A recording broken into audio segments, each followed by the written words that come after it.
Welcome back to Daily Games. Today I'm going to be showing you how to record your screen on Android 7.0.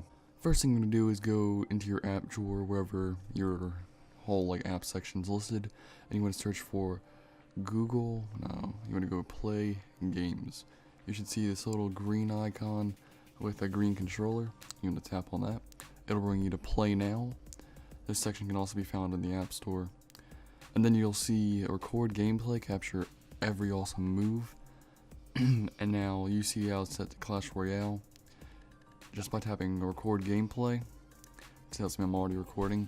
It'll bring you into Clash Royale or whatever game it has listed for you, and it'll bring up this little, it's like a little person icon, but it'll be your front facing camera. You can tap the little camcorder icon to remove your webcam overlay, and you can tap the mic option to mute your mic. But once you've tapped record gameplay, it'll take you into the game, but it won't start recording until you've pressed the big red button. Then you can just simply press the home button, and then you can tap on the little faint logo, which is a controller. I don't know if you guys can see that or not. And then tap the little record button, and you're good to go. Just to show that this does work with every type of game, we'll open up Temple Run. As you can see, it works pretty well. There might be a little bit of lag or stutter depending on how old your device is. Newer devices such as the Samsung Galaxy S8 Edge and the LG G6 should work with no problem. I'm on the LG G6 and there's not too much lag. It's only lagging when it's starting to boot up Temple Run, but otherwise everything is smooth. As you can see, there's a little bit of stutter. I don't know if that's going to show up in the actual video, but to me there is a bit of stutter in the game, but it's not too big of a deal. And for basic recording, it does what it needs to do. Now this isn't going to replace like a capture card or any HDMI out through your USB-C port, because that's going to be able to record in 1080p or higher quality.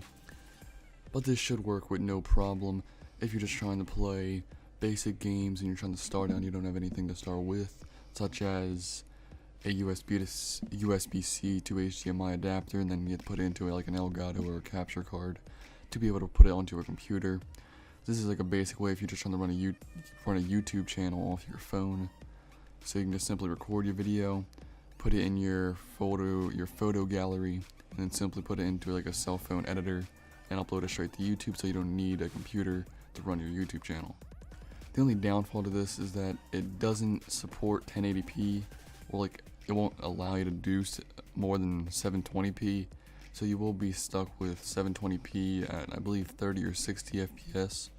So it's not going to be the best quality, but if you wanted the best quality, we'd have to stick with a capture card, which you'll need to spend a lot more money than just having to go into your Google Play Store and get some basic necessities. This is a lot better of an option than having to go out and buy adapters that may or may not work on Amazon if you're going for like a cheap one.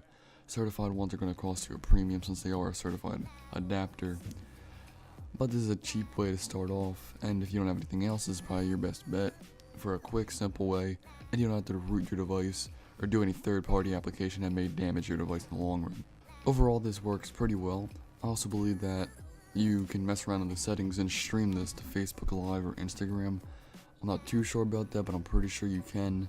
Overall, it's a very basic like a screen recording tool, but it works very well for what it is. And the video itself works out pretty well, and there's not too many errors or like problems when you're trying to transfer from phone to PC, then PC to like say Movie Studios or Sony Vegas or whatever type of video editor you're using. The only complaint that I do have about this is that there's this little controller overlay that you tap on to be able to like stop recording and like turn the mic on and off on the phone. It does get a bit annoying sometimes. It's like when you're trying to tap something in game, you might not accidentally tap that overlay and it messes you up a little bit. But other than that, it works out pretty well, and you can also place it wherever you want. It's like such in the middle of the screen. It doesn't get locked to like a side or top and bottom of the screen. So if like you're using like gas pedal and like brake in a racing game, you can just put it in the middle of the screen or at the top of the screen where you don't have any buttons or controls. Overall, it's a pretty good screen recorder. The only drawbacks is that there's this little icon that's stuck on your screen all the time, and it only does 720p for not having a capture card and being able to do it wirelessly without having any cords coming out of your device. It works pretty well for what it is.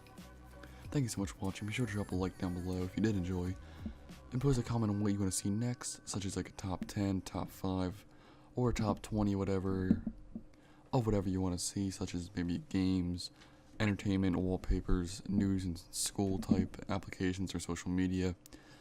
And I'll see you in the next one.